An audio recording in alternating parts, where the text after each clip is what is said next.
everyone, it's Heather Nichols for Tailored Expressions. Today I have a fun card to share with you that's sure to get you into the birthday spirits. It all starts with the 5 o'clock somewhere stamp and stencil combo set. Stamp the cute cocktail glasses and add your drink of choice with the coordinating stencil. There's also coordinating dies to cut out all of the different glasses. For my sentiments, I'm using the Worth a Shot stamp set and the coordinating dies. I'm also using the Wavy Stitch Stacklets and the A2 Layer Stacklets die collections. For ink, I'm using Guava, Mango, Candy Corn, Granny Smith, Sugar Cube, Oreo, and Nocturne VersaFine Clair. I'm using Pixie Spray and my Bitty blender brushes, Happy Medium iridescent glitter with my Nuvo Media spatula, Chocolate Truffle liquid watercolor and Dr. P.H. Martin's bleed-proof white ink with a water brush for splatters, Post-it removable labeling tape, multi-medium matte and my Embelly Jelly pick and place tool, glitter drops in green, pink, orange, and yellow, and a variety of foam adhesives. I'm starting things off by stamping the background. I have a piece of toffee cardstock that I'm adding to my Misty with a little bit of adhesive. Then I'm arranging the 3 stamps from the 5 o'clock somewhere stamp set down the left side of my piece of cardstock. Once I have the stamps where I want them, I'll close the lid of the Misty to pick them up. I inked up my stamps with Sugar Cube ink and then close the lid of the Misty to stamp the images onto the cardstock.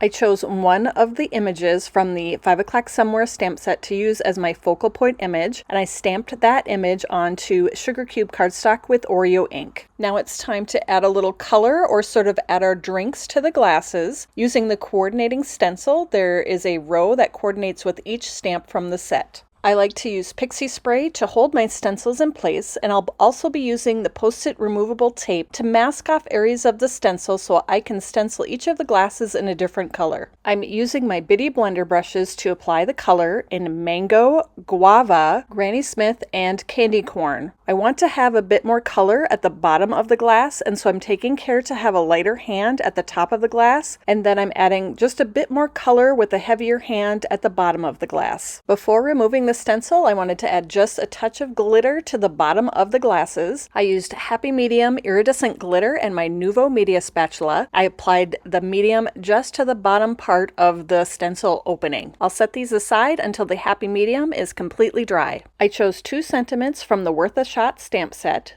Cheers to you and let's get into the birthday spirits. I stamped these sentiments onto Sugar Cube cardstock with Nocturne VersaFine Clair ink. Now we've got a bunch of die cutting to do. Starting off with that background panel, I'm trimming that down with the second largest die from the A2 Layer Stacklets die collection. Then I added a border to the background using the largest die from the Wavy Stitch Stacklet set. I'm cutting out my cocktail glasses using the coordinating 5 o'clock somewhere die collection. And finally, the sentiments cut out with the coordinating Worth a Shot die collection. I added splatters to the background and the cocktail glasses using Chocolate Truffle liquid watercolor and Dr. P.H. Martin's bleed-proof white ink. I picked up the colors with my water brush and tapped the brush over my finger to add the splatters. Okay, it's time to put this card together. I have the cocktail glasses and the sentiment arranged across the background, and I'm adhering everything in place with foam adhesive. I'm using both the thin foam adhesive and the foam squares. I'm alternating the different foam adhesive thicknesses between the cocktail glasses and the sentiments. That way I can do some fun overlapping and add some really great depth and dimension to this project. I added this panel to a piece of Granny Smith cardstock cut to the A2 size using 1x3 thin foam squares. Then I used my tape runner to adhere that to a toffee card base. The final touch on this card is glitter drops in pink, orange, yellow, and green. I used just the smallest size of the glitter drops. I adhered them in place with multi-medium matte using my Embelly Jelly pick and place tool. This card is done, and here is a closer look at all of the details. I hope you enjoyed learning how I created this card, and I hope you learned something new. You can find the supplies that I used to create this card in the Tailored Expressions web store at tailoredexpressions.com.